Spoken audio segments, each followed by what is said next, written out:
Olá, hoje vamos fazer uma análise de uma decisão bem importante do Supremo Tribunal Federal, uma que mexeu bastante com a educação no Brasil.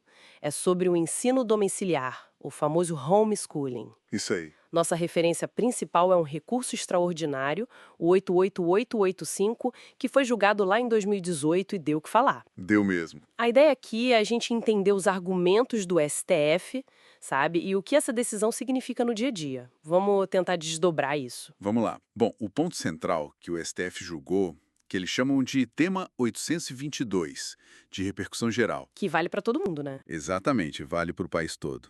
A questão era, a Constituição brasileira, ela permite o ensino em casa, o homeschooling.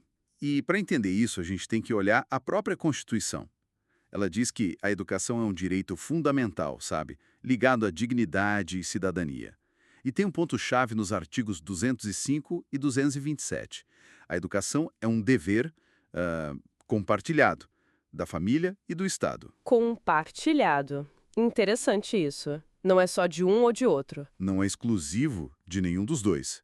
É uma responsabilidade conjunta. Então, isso quer dizer que a Constituição não chega a proibir totalmente o homeschooling, assim, de cara. Exato.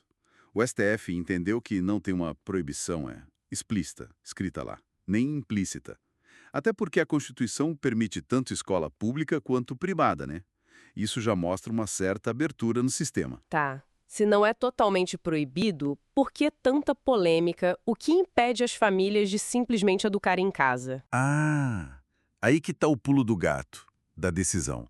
Mesmo não sendo proibido de forma absoluta, o STF falou que alguns modelos de ensino domiciliar, esses sim, são incompatíveis com a Constituição. Que modelos seriam esses? Olha, eles mencionaram o unschooling, que é aquele mais livre, sem currículo fixo, sabe? Focado nos interesses da criança. E também o que chamaram de homeschooling puro, onde a família teria controle total, sem nenhuma interferência do Estado. E por que esses não podem? Justamente por causa daquele dever compartilhado. Esses modelos, ao excluírem a participação, a supervisão do Estado, eles acabam violando esse princípio de colaboração que está na Constituição. Entendi. A questão não é só a liberdade da família, mas como essa liberdade se encaixa nesse dever que é conjunto com o Estado. Perfeito. Bom, se esses modelos mais, digamos, autônomos não foram aceitos, existe algum formato de ensino domiciliar que o STF considerou que talvez poderia ser válido? Sim, a decisão aponta uma possibilidade. O modelo que eles meio que chamaram de homeschooling utilitarista ou por conveniência seria algo tipo adotado por razões específicas, né, talvez religiosas ou para lidar com bullying, por exemplo. Ok. Mas esse mais é bem grande mesmo. Esse modelo só seria constitucionalmente válido se cumprisse umas condições bem rigorosas e, principalmente, o ponto central, se fosse regulamentado por uma lei federal, uma lei feita pelo Congresso. Ah, então precisa de lei. E que condições seriam essas que essa lei teria que ter? Imagino que seja para garantir o aprendizado, né? Correto? O STF meio que desenhou o que essa lei precisaria garantir. São alguns pilares, sabe? Primeiro, a parte acadêmica.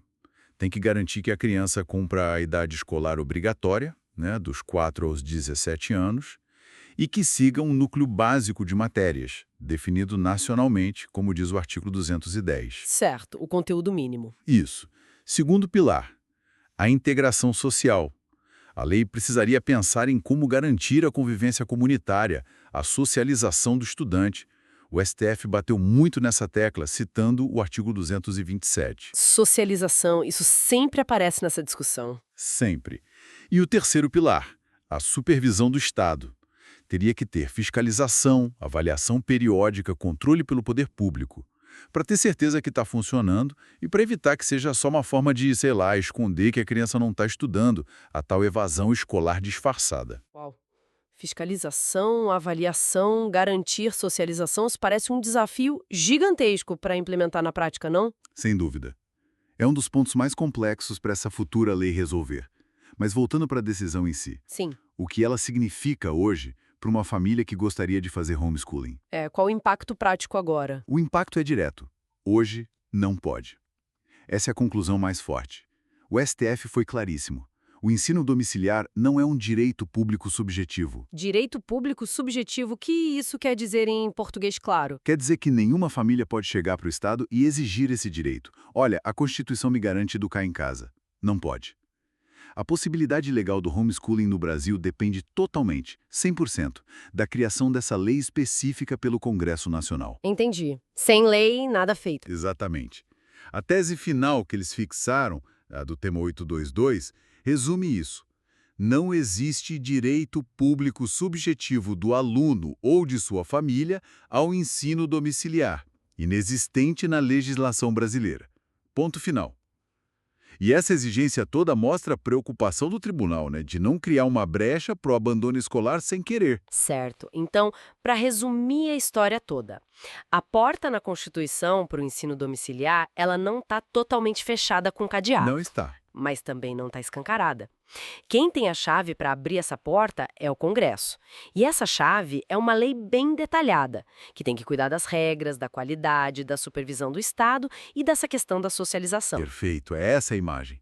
A decisão do STF tentou achar um equilíbrio, né, entre a liberdade da família e a responsabilidade do Estado de garantir um padrão mínimo de educação e também a integração social. Um equilíbrio delicado. Muito, e isso nos deixa com uma reflexão importante, acho, que é o desafio que ficou para o legislador.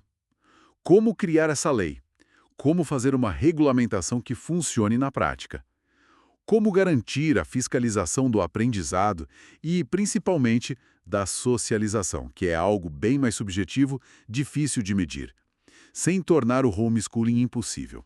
É verdade. Ou, por outro lado, sem comprometer o direito fundamental à educação de qualidade para todas as crianças.